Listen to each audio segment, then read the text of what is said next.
Java certifications. Is it worth getting Java certified? Let's talk about that in today's video.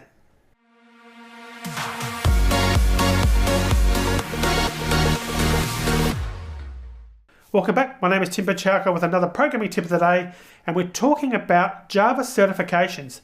Are they useful? Is it worth you spending the money getting Java certified? The short answer is yes, it is. Thank you for watching. Bye for now. I'm kidding.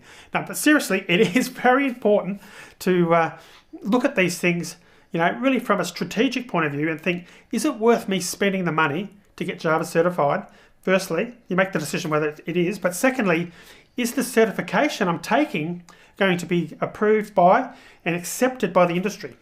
Now, there's a lot of certificates that look great and they've got great marketing behind them, but if the industry in general, in other words, your prospective employers, they don't recognize that as something that is of value, then you're probably wasting your money. The great thing is that the Oracle Java certification process is industry recognized. So in general, if you've got a Java certification from Oracle basically for Java, that's going to really stand yourself in good stead, and it's going to be seen as something really valuable. It's going to really add to your resume. But there's a lot of other certifications out there that aren't.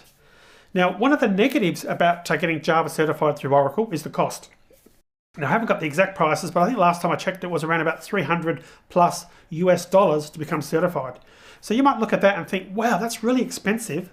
But factor in a couple of things when you're deciding on if this is too expensive for you. Firstly, it's pretty hard to cheat the Java certification. And the reason is that you need to take an exam to get your Java certification. And in the case of Oracle's, that requires you to basically attend a physical place. A university is a common place, or a college.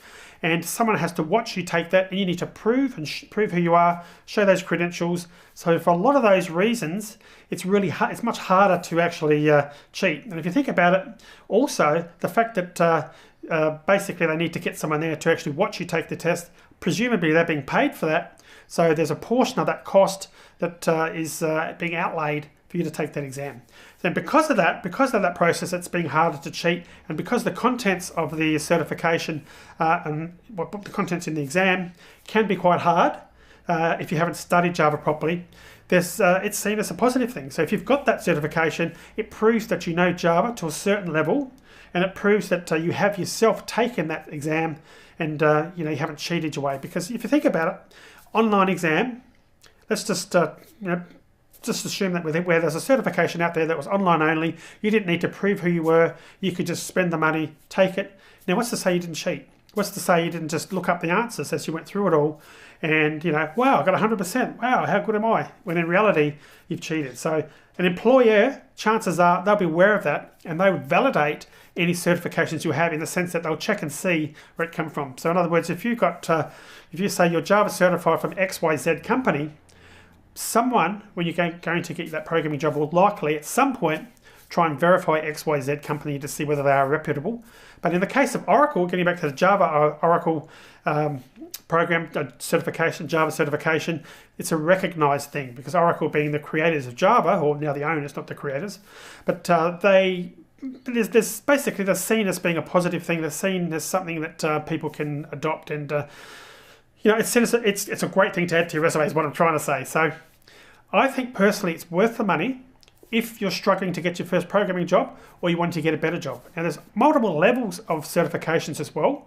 And the other thing to keep in mind is that with the release of JDK 11, there's now a newer course that's just come out fairly recently. I think it came out late March 2019. That's the Java 11 certification. Now, with my Learn Programming Academy, I've already got a Java certification program, a best-selling Java course on Udemy. So there's a link in the description. You can click on that to check that course out in more details. And that covers JDK 8, in other words, Java version 8. And that was the stable version of Java for many years. And these days, now that the newer versions of Java have come out, Oracle have now updated their training and very recently have released the Java 11 certification process.